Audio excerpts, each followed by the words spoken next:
Hi, and welcome to the second episode of Beyond Smash Bros, a series of videos focused on Masahiro Sakurai's game design outside of the Smash Bros series. Even if I do talk about Smash quite often, but I mean, what you gonna do about it? In the previous episode, we talked about Sakurai's triumphal debut as a 19-year-old director. Well, 10 years later, after creating Smash Bros 64 and Smash Bros Melee and various other Kirby titles, he is now faced with the troubled development of the last Kirby title he will ever direct. Kirby Air Ride is a 2003 racing game developed by HAL Laboratory for the GameCube. It originally started as a prototype even before the Nintendo 64 came out. The prototype was called Kirby Bowl 64 and was supposed to be a three-dimensional sequel to the SNES golf-inspired Kirby's Dream Course. It was shown during 1995's Shoshinkai Show alongside Mario 64. The prototype showed bowl-shaped Kirbys rolling around in an obstacle course and knocking each other off the field. At one point, Kirby gets on a snowboard and slides around the stage. At E3 1996, the game resurfaced under the name Kirby's Air Ride, and this time it was a racing game where players had to collect stars, much like a racing variant of Kirby's Dream Course. Kirby was even wearing a cool hat. Backwards. The development of this N64 title was really complicated and eventually led to its cancellation. The game then resurfaced on the Nintendo GameCube at a game conference in March 2003, 4 months before its Japanese release. We don't know much about the development process other than Sakurai left HAL Laboratory a mere month after the release. I sincerely hope the development wasn't complete chaos, because this game is a joy to play. The game was made on the Sys Dolphin engine, the same engine used for Super Smash Bros. Melee, as a lot of people involved in the making of Air Ride were involved in the development of Melee.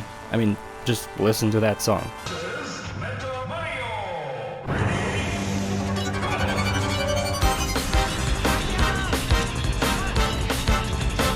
Kirby Air Ride didn't receive a great critical success. It suffered from comparison to other GameCube first-party racing games such as Mario Kart Double Dash and F-Zero GX. In the previous video, I mentioned how the mainline Kirby games slowly became Nintendo's low-intensity platformers. I don't think this comparison can be made with these three racing games. First, because F-Zero GX and Double Dash came out soon after Kirby Air Ride, 2 weeks for F-Zero and 3 months for Double Dash. Mario Kart is the family-friendly racing game, bring in the neighbors and show them who's boss kind of game. F-Zero is a more intense experience aimed towards an older and narrow audience. Air Ride kind of falls in the same category as Double Dash, as it's more aimed towards beginner players. These two games were both sequels to their N64 predecessors, so they could draw from them, improve them, and they already had an existing fan following. Nobody knew what Kirby Air Ride was, and especially because the game was first shown 4 months before its release. Double Dash was first shown in 2001, and then had a playable demo at E3 in May 2003. F-Zero GX gameplay was shown for the first time at E3 the same year. A game that is still technically impressive to this day. Kirby Air Ride also had a pretty convincing demo at E3 this year, but with 3 racing games coming out in the span of a few months, 2 of which were already established and beloved properties, and 1 was an unknown spin-off, Air Ride was in a tricky situation. However, Air Ride did sell roughly an equivalent amount of copies to F-Zero GX worldwide, about 1.5 million. F-Zero did receive a better critical reception, and it is the last F-Zero game that came out, leaving it as like the last temple of consolation for the fans. For this reason, GX has a sizable niche group of dedicated fans. Air Ride seems to have been played for only a few months until everybody traded it for Double Dash and they were like, alright, this is the best game. And I gotta agree. I think Air Ride would have been easily forgotten by most people if not for one little game mode. The game mode that earned it a rent-free deluxe apartment in the brains of thousands of gamers. But first of all, what's a Kirby Air Ride anyway? Air Ride is a racing game that only has 2 inputs, the directional stick and the A button. In the previous video I talked about how Sakurai wanted to make a 1-button game. Well, we're not far off. In this game, your ride moves forward automatically, and you can orient it with the stick.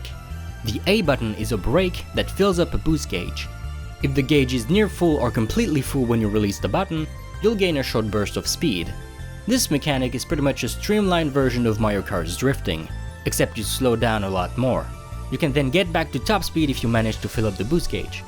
Pressing the A button near an enemy will inhale it. If this enemy has an ability, you automatically copy it. If it doesn't have one, you shoot it in front of you in the form of a star once you release the button. Air Ride's main particularity is the ability to take off from any jumping point. You might be familiar with a similar mechanic that was added in Mario Kart 7. In Air Ride, however, you don't need a specific point placed by the designers to take off. You just need a small bump in the terrain. When airborne, you can also move up or down, and you can press A to rocket back down. You can also wiggle the stick to trigger the spin attack that will damage your opponents. The game is separated in 3 different game modes, all sharing the same controls and seeing 4 people facing each other. It's a great idea to add variety and somewhat of a party game spin to the game, while making sure the player knows how to play each mode. The first mode is called, well, Air Ride.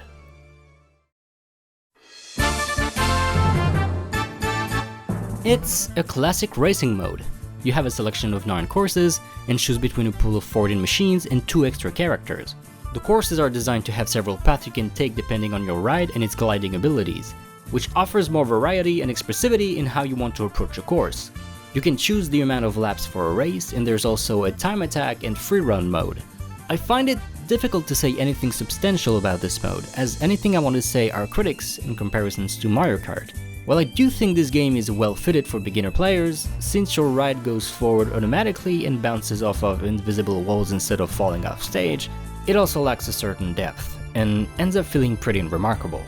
Mario Kart is a game for everyone to enjoy, and for people who have a hard time with harder courses, MK8 added the smart steering and auto accelerate options. As their name suggests, the first one turns corners automatically, preventing you from falling off stage. The second one makes you move forward without pressing the A button. While your ride doesn't turn corners on its own, there are invisible walls preventing you from falling off stage, and combined with auto acceleration, your ride often keeps going on its own even without much input, which I'm guessing was the intention all along, and it's fine. However, the game then doesn't have the deeper technicality of Mario Kart, and it doesn't have the fun player interactions like the items either. I think having bigger levels could have helped with adding a small layer of strategy on how you'd want to approach the course depending on your ride. And it would work great with the gliding mechanic, like we'll see in one of the other game modes.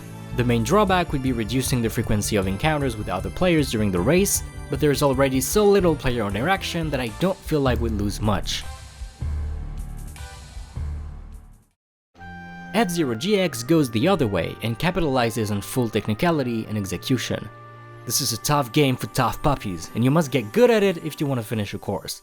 There's close to no player interaction. You only have a spin attack in case you run into an opponent, which is fine for F-Zero, but Air Ride could have got a little more. And I do think the copy abilities don't work really great in this game. The enemies spawn at their own respective spot on the course, and they give one specific power-up, meaning that the only time this power-up will be useful is if you happen to be in a situation where you can use it at this specific part of the map. For example, the freeze ability creates a blizzard around you when you drift. But if you're in last place far behind your opponents, you don't have anyone to use it against. Even if you're in second place, you'd have to catch up with your opponent anyway to be able to use it. The only moment it's useful is if there is an opponent next to you in the short period of time you have the power-up, which, most often than not, doesn't happen. The only abilities that still have an impact no matter what are the Wings ability that gives your ride better air control, and the Wheel ability that gives it better land control, and the Mic ability deals damage to everyone on the map, so it's always great. There are a bunch of vehicles that you can choose from. They all have different properties like weight, speed, turning, charge speed, boost power, gliding, and some of them also behave completely differently. For example, the Swerve Star can't turn unless you're pressing the A button, which stops you completely, so you always move in straight lines, but it has good speed in return. The Slick Star, on the other hand, is unplayable. I don't even know what the fuck's happening. The scooters jump high, but can't glide, etc, etc. There's a decent list to choose from, but I do feel like some of them aren't really fun to control, and some don't play with the game's strength.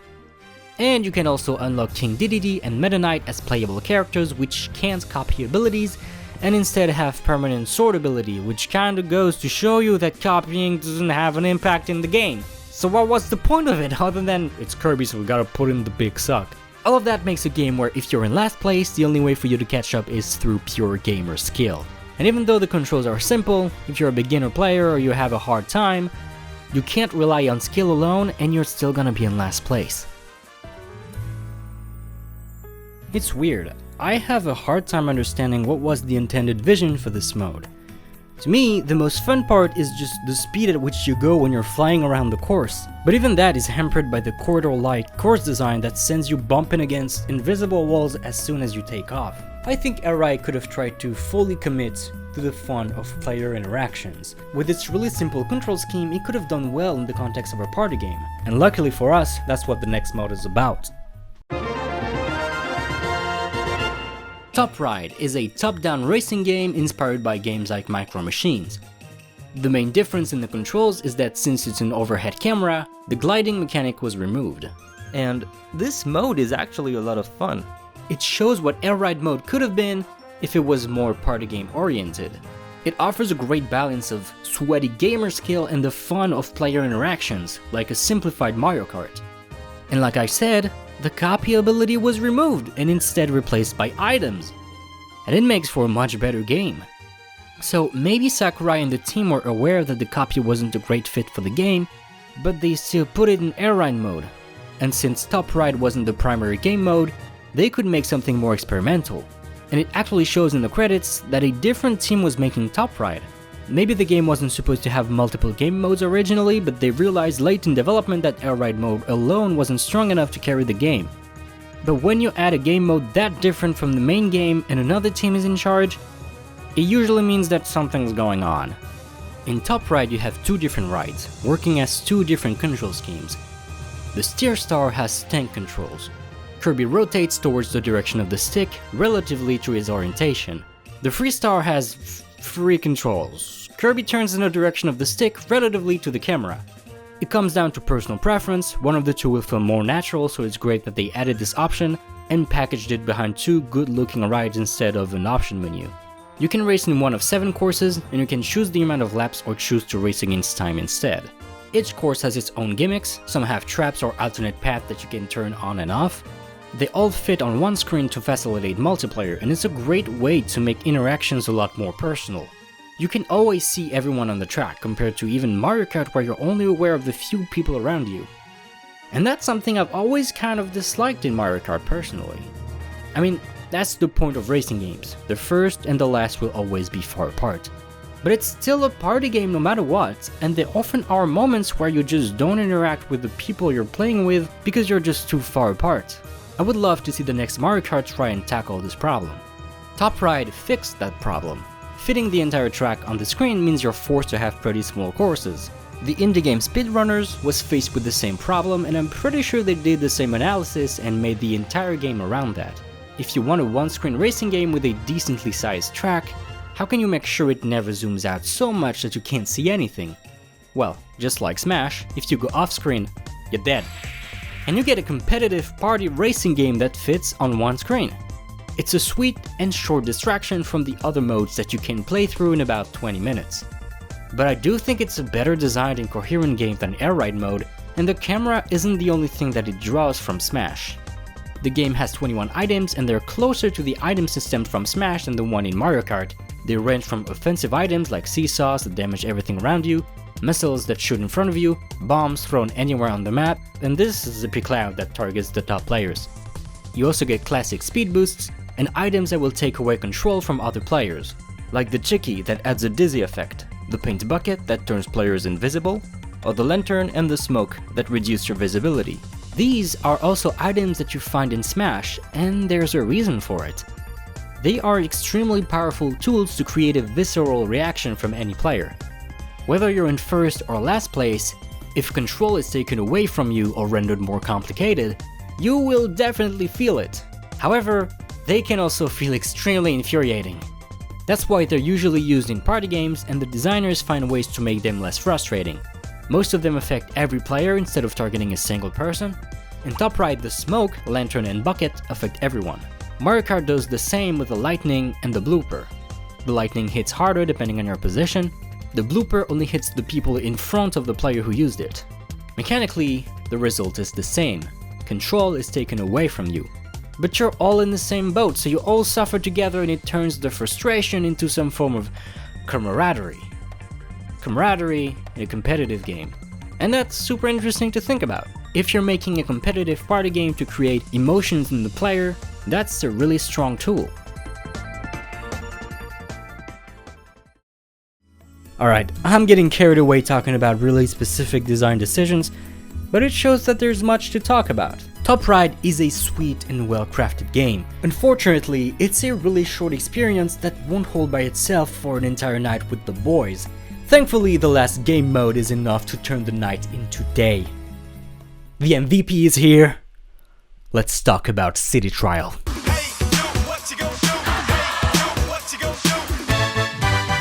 City Trial is the pinnacle of gaming, the absolute king of the court. Here's how it goes. You're in a city that's on an island. No one comes in, no one goes out. You start off with the Compact Star, a ride that's unique to this mode and has the particularity of being pretty shitty. But you can ride it well, just like my dad. Then you got 7 minutes. By default it's 5, but we're real gamers here, so we set it to 7. You got 7 minutes to gather power-ups and find better rides on the map. At the end of the timer, you compete in a stadium event to find out who the ultimate gamer is. The items drop randomly on the map inside colored boxes. You gotta smash those boxes to get the goodies inside like a good old pinata.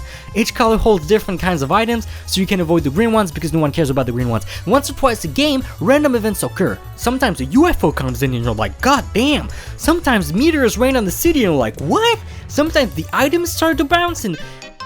The city is made up of 7 areas. You got the forest with the tree from the game and it starts crying. You got the volcano and you go into it and you're catapulted to the garden in the sky, which blew my mind as a kid when I realized there was something flying over the city all along. You got an underground and a rail system connecting every part of the city just like any city, and you got these 2 flowers hidden on the map by a merry prankster. Remember how I was super mean to Air Ride mode? Well, I take all of that away, baby, because my City Trial recontextualizes everything. Open environment to traverse on ground or in the air to finally take full advantage of the game's movement mechanics. Random copy abilities around the map instead of tying one ability to one location. The copy abilities are found inside the red boxes, so it's quite similar to Mario Kart's items. Fuck this game, turn it off! And the abilities are actually pretty useful because they help break boxes faster. In the stadium event, you can actually race on an air ride course, and these courses fit better as a final showdown than as a one-off race like air ride mode does. Since it's a racing game, you're always moving, and it worked like a charm in this mode.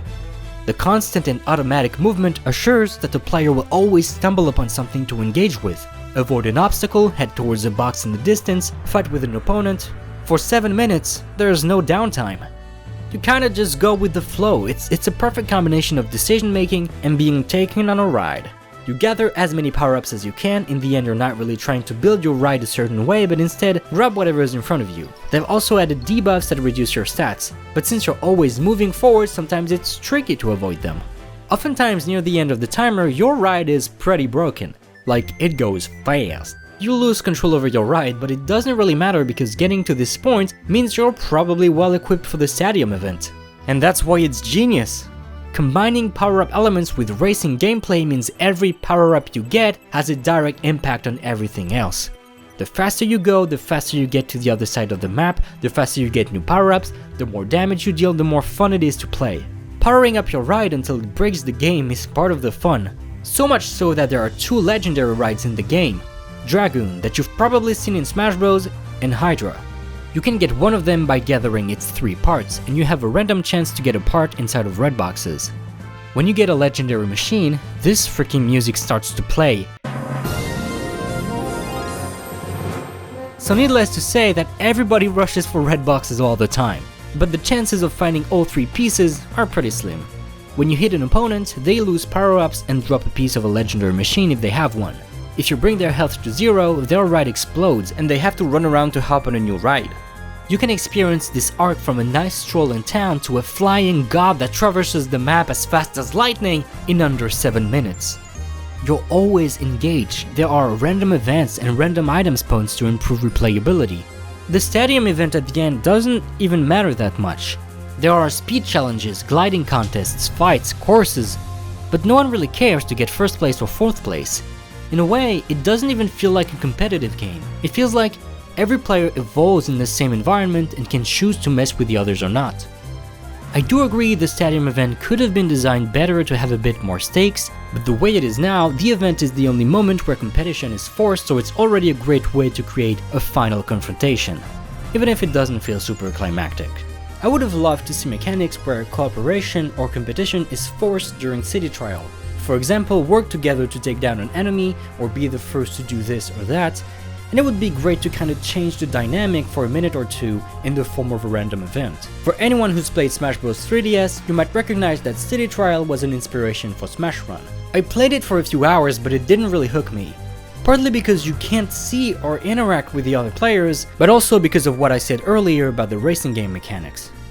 Powering up your ride in an open environment creates a crazy fun and explosive feeling. Powering up your character's stats in a side-scroller action platformer feels more like numbers are going up. And the faster you get, the less precise you become, which often doesn't feel that fun because Smash's gameplay is really technical and requires precision and timing that can only be learned through hours of practice with the same character. Even if they're better, you're not used to them and it doesn't feel as fun as it should be. That's why I never really understood why there was so much focus on changing character stats in Smash 4 and Smash Ultimate through spirits and equipment. I understand it's a way to make the game more fun and chaotic like a lot of other systems in the game. I just don't think it fits great with the gameplay, and it looks like it took a lot of time to develop.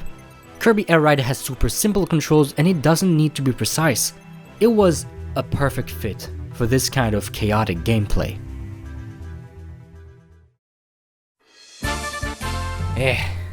I love this game.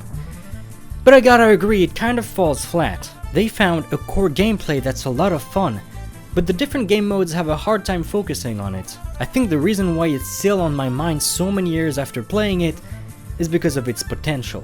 The game doesn't have a lot of content. You can experience most of it in about an hour.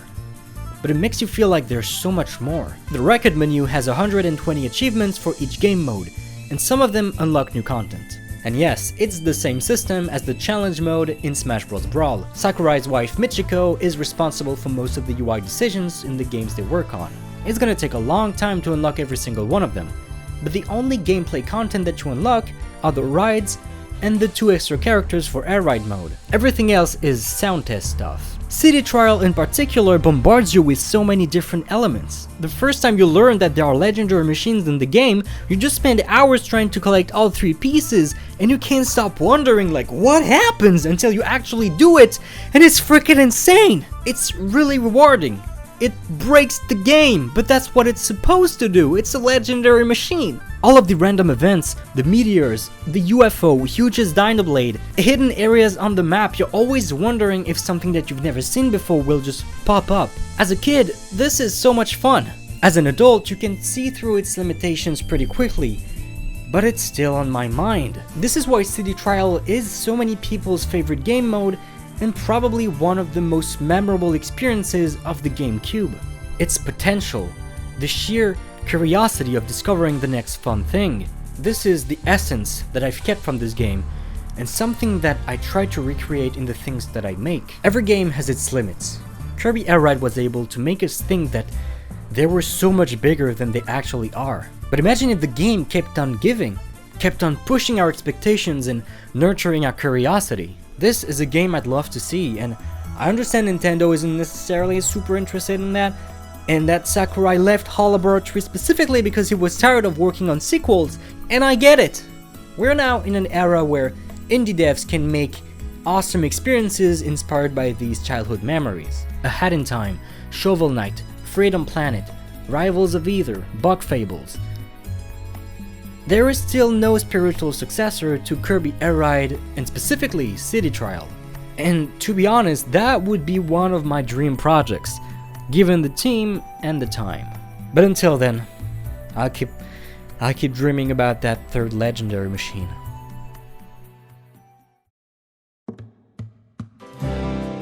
This is the end of the video.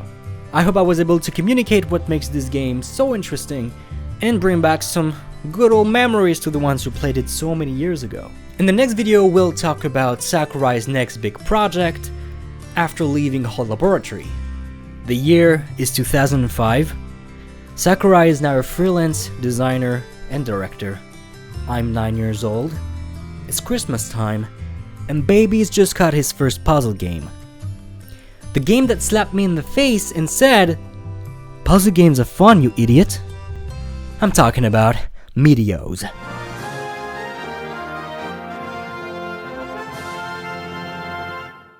Thanks for watching the video.